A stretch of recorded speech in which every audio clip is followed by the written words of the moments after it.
اعوذ باللہ من الشیطان الرجیم بسم اللہ الرحمن الرحیم۔ شروع اللہ کے نام سے جو بڑا مہربان نہایت رحم کرنے والا ہے۔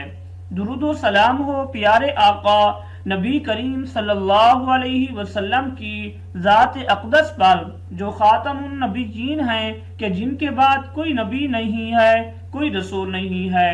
درود و سلام ہو تمام صحابہ پر، تمام آل محمد مصطفیٰ صلی اللہ علیہ وسلم پر جو راہ ہدایت کے سرچشمے ہیں، جن کے ذریعہ سے یہ دین آگے پھیلا۔ السلام علیکم، میں ہوں قاری محمد اسد اللہ اور آپ دیکھ رہے ہیں میرا چینل شفاء القرآن اکیڈمی۔ آج ویڈیو لے کر میں آپ کی خدمت میں حاضر ہوا ہوں۔ آج میں آپ کو خواب میں رونے کی مکمل اسلامی تعبیریں بتاؤں گا۔ ڈیئر ویورز، ویڈیو شروع کرنے سے پہلے خوابوں کی تعبیر کے بارے میں کچھ قوانین آپ کو بتانا چاہتے ہیں۔ ان قوانین کو سمجھیں، اس کے بعد آج کے خواب کی تعبیر آپ کو بتائیں گے۔ کن کن لوگوں سے خواب کی تعبیر پوچھنا منع ہے؟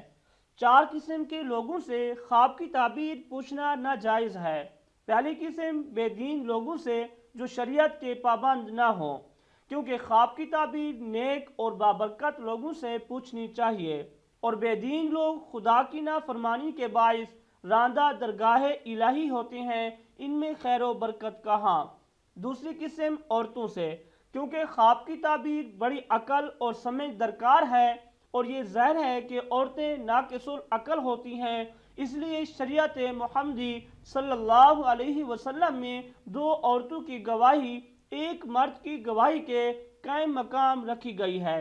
تیسری قسم جہلوں سے، جو علم دینی سے بخوبی واقف نہ ہوں، دنیاوی علوم میں خواہ وہ ولایت پاس ہی کیوں نہ ہوں، کیونکہ خواب کی تعبیر بتانے والے کو علم تفسیر و حدیث وغیرہ کا عالم ہونا ضروری ہے۔ چوتھی قسم دشمنوں سے، کیونکہ دشمن بھی خیر و برکت سے خالی ہوتے ہیں، نیز ان سے یہ بھی اندیشہ ہے کہ وہ خواب کی تعبیر بری بتا دیں، اور یہ ظاہر ہے کہ خواب کی تعبیر جیسی بتائی جائے گی ویسی ہی واقع ہوتی ہے۔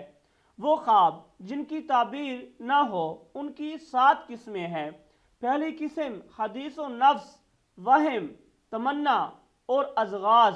دوسری قسم احتلام ہے، جس کی وجہ سے انسان پر غسل واجب ہو جاتا ہے۔ تیسری قسم شیطان کی طرف سے دکھائے جانے والے ڈراؤنے خواب ہیں، جو انسان کے لیے نقصان دہ نہیں ہوتے۔ چوتھی قسم وہ ہے جو ساحر لوگ جنات اور انسانوں میں سے شیطان کی طرح تصرف کر کے دکھلاتے ہیں۔ پانچویں قسم وہ جھوٹے خواب جو شیطانی تصرف سے ہوتے ہیں، وہ رویا یعنی خوابوں میں شمار ہی نہیں کیے جاتے۔ چھٹی قسم وہ خواب ہیں جو طباع کے ایک دوسرے پر غلبہ کی صورت دیکھے جاتے ہیں۔ ساتویں قسم بدن انسان میں درد کی صورت میں دیکھے جانے والے خواب ہیں۔ خواب دیکھنے والا کون سے آداب و شرائط ملحوظ رکھے؟ خواب دیکھنے والے کو چاہیے کہ اس نے جس طرح خواب دیکھا ہے بعینی ہی اسی طرح معتبر کے سامنے بیان کر دے، اس میں کمی بیشی ہرگز نہ کرے، اور نہ ہی اس میں جھوٹ بولے، اور نہ ہی جھوٹ موٹ خواب بنا کر پیش کرے۔ خواب دیکھنے والے کو چاہیے کہ وہ راست گو اور دیانت دار ہو۔ اگر خواب دیکھنے والا کوئی ہولناک خواب دیکھے جس سے وہ خوف زدہ ہو جائے، تو اس کو چاہیے کہ 3 دفعہ آیت الکرسی پڑھ کر اپنے اوپر دم کرے، اور اس کے بعد 2 رکعت نماز نفل پڑھے اور صدقہ دے، تو اس خواب کے شر اور نقصان سے محفوظ رہے گا۔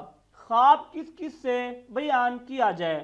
تعبیر کے لیے اپنا خواب کسی دوست صالح یا عالم بعمل کے سوا کسی سے بیان نہ کریں۔ خوابوں کی تعبیر کے بارے میں کچھ قوانین تھے جو کہ ہم نے آپ کو بتا دیے ہیں۔ آج کی خواب کی تعبیر جاننے سے پہلے اگر آپ نے شفاء القرآن اکیڈمی کو سبسکرائب نہیں کیا تو سبسکرائب کر لیں، اور ساتھ ہی گھنٹی کے نشان پر کلک کر لیں تاکہ آنے والی نیو ویڈیو آپ کے پاس پہنچ سکے۔ تو سٹارٹ کرتے ہیں آج کی ویڈیو۔ آج کا خواب توجہ سے سماعت فرمائیں۔ خواب میں رونا طول عمر کی طرف اشارہ ہے، اور جس پر رویا جائے اس کی اپنی حالت پر باقی رہنے کی علامت ہے۔ ذکر اللہ کے ساتھ رونا توحید پر بھی دلالت کرتا ہے۔ خواب میں دیکھا کہ اس کو تھپڑ لگایا گیا جس کے سبب یہ شدید رویا تو یہ تکلیف و غم پہنچنے کی طرف اشارہ ہے۔ اگر آپ نے کوئی خواب دیکھا ہے اور آپ اس کی تعبیر جاننا چاہتے ہیں تو آپ اس ویڈیو کے نیچے کمنٹس کر سکتے ہیں۔ امید کرتا ہوں آپ کو میری یہ ویڈیو اچھی لگی ہوگی۔ اگر اچھی لگی ہے تو لائک کیجئے، شیئر کیجئے اور میرے چینل کو سبسکرائب بھی ضرور کر دیں۔ اسی کے ساتھ اجازت چاہوں گا۔ اللہ حافظ۔